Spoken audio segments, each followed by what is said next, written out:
Salve, salve, salve, salve, rapaziada! Tudo certo com vocês? Como vocês estão? Espero que todos estejam bem. Começando mais uma semana, que seja mais uma ótima semana para todos nós e que seja uma semana melhor para o Furacão, já que na semana passada, obviamente, o resultado do clássico não foi o mais favorável para nós. Então, vou pedir para deixar o like, se inscrever no canal, porque a gente já começa a semana do jeitinho que vocês gostam, trazendo informação e trazendo informação sobre Mercadito de la Bola. Vamos falar um pouquinho sobre o C3, vamos falar um pouquinho sobre um novo alvo que o Atlético tem no mercado de transferências, que o torcedor ele não tinha noção que o Atlético iria fazer essa movimentação, mas agora parece mais do que necessário. Sobre o C3, o que eu posso dizer para vocês é, primeiro de tudo, não é a única opção que o Atlético tem no mercado da bola. Nomes continuam surgindo e o que eu posso dizer para vocês é que são nomes muito interessantes para essa posição de ponta. O C3 é o plano A para que o Atlético consiga reforçar seu ataque com esse ponta de drible de 1 contra 1, é o plano A. É um jogador que agrada muito a comissão técnica desde a janela do meio do ano e as conversas estão acontecendo de forma muito positiva para que o C3 reforce o Atlético, mas existe plano B e existe plano C, pelo menos até onde eu sei. Jogadores jovens, alguns jogadores até que estão no futebol europeu, que podem ser uma possibilidade para o nosso Furacão, beleza? Primeira informação é essa.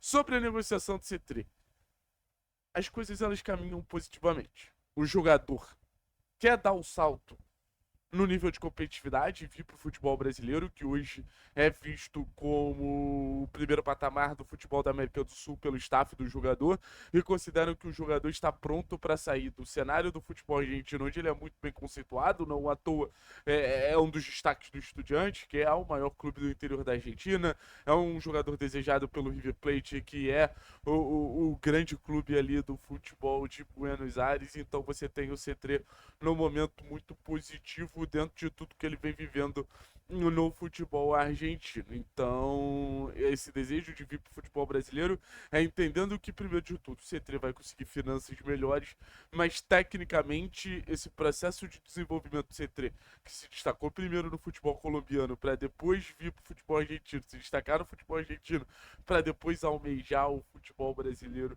também é uma realidade. Internamente, o que eu conversei com algumas pessoas, o Atlético que isso, cara? Internamente, o que eu conversei com algumas pessoas é que o Atlético ainda precisa de algumas individualidades, tá?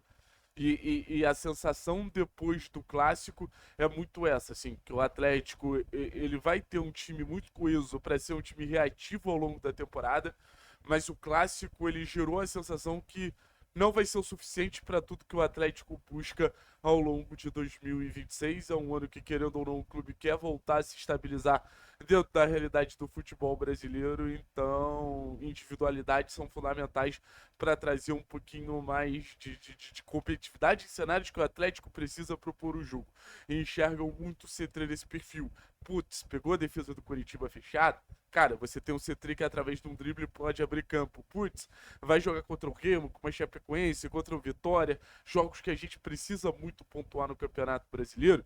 Você vai precisar desse ponta e de um ponta de hierarquia.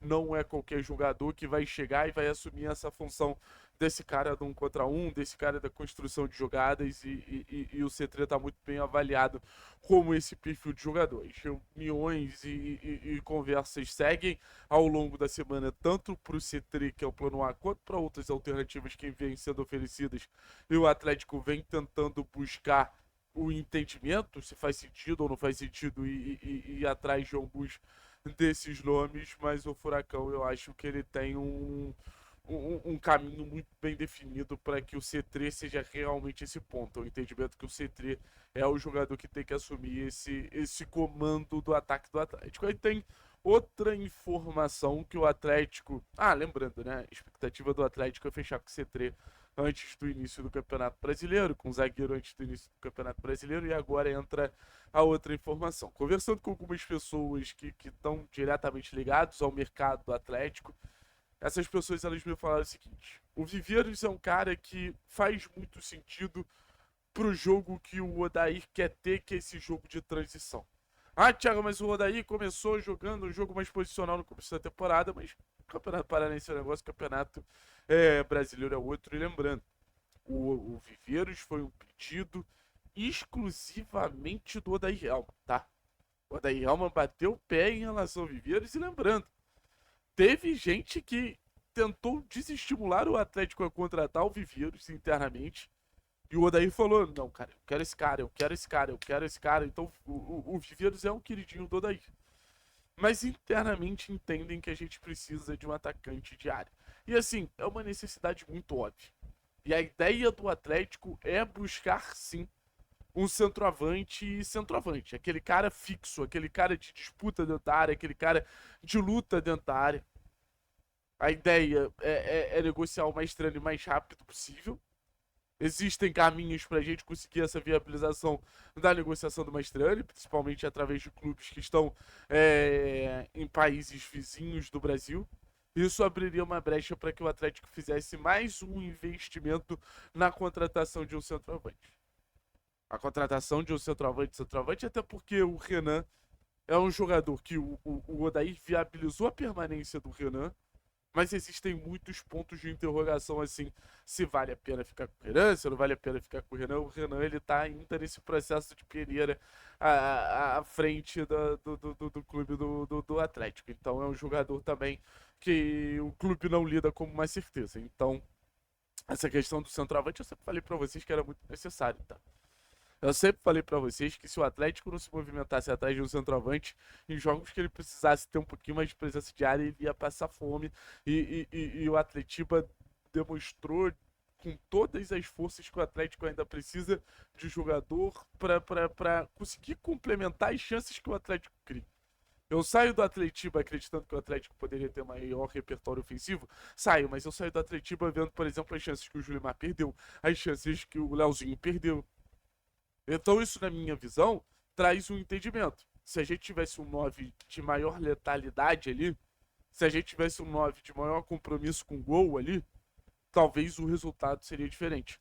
E jogos como a Atletiba são exatamente para isso, para gerar alertas. Agora, o que o Atlético vai fazer com esses alertas, que a gente aí vai entender o nível de maturidade que a diretoria do Atlético tem para constatar o que o clube busca fazer nessa questão da montagem de elenco. Mas eu acho que depois de tudo que foi visto, o próprio Odair sabe muito bem que a gente precisa e precisa consideravelmente de um camisa 9 e a ideia é o Atlético buscar, assim como fechar o C3 ou qualquer alternativa para a posição, beleza? Tamo junto, forte abraço, é nóis!